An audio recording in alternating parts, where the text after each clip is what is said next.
A Father's Love, Episode 27, The Defense of Your Belief. Daniel was a casualty of war when his home country was invaded. He probably lost some friends and family members during the war. He was taken captive and moved to a new country. In the new country, he partook in some intelligence assessment in which he emerged as one of the best. This gave him an opportunity to be housed in the king's palace along with other successful candidates. His life changed significantly for good.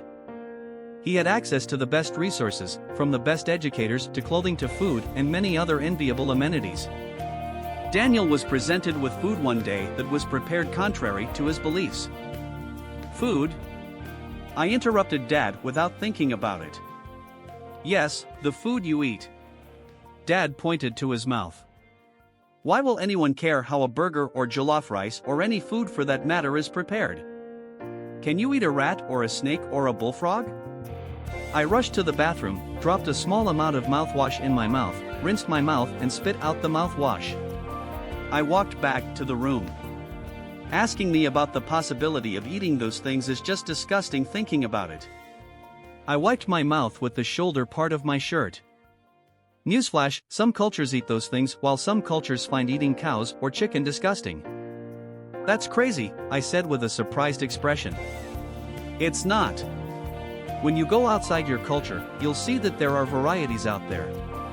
So Daniel might have disagreed with the food preparation based on cultural or religious preferences. Okay. I nodded in agreement. Daniel refused the food. The only problem for Daniel was that the king required everyone to be groomed to work as an officer for the king to partake of the food. It was believed the food provided a special kind of nourishment which made the officers look good. The server made this known to Daniel. Daniel made a deal with the server that he'd eat only a certain type of food, and if he didn't have the required appearance at the end of 10 days, then he'd switch to the required diet. The server accepted the deal.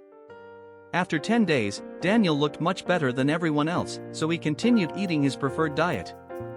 Daniel was a good negotiator, but these days nobody will allow you to break the law and see if you are okay after 10 days.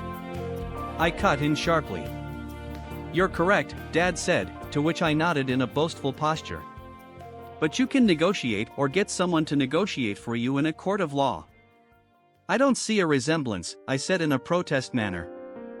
For most claims of breaking the law, you have the chance to show up in court to defend yourself if you believe the law trampled on your right as defined by law. How would someone like Daniel have defended himself? Depends on the law of that country at that point in time. I know, based on my little knowledge of the Constitution these days, he could have claimed freedom to practice his religion. That's very interesting.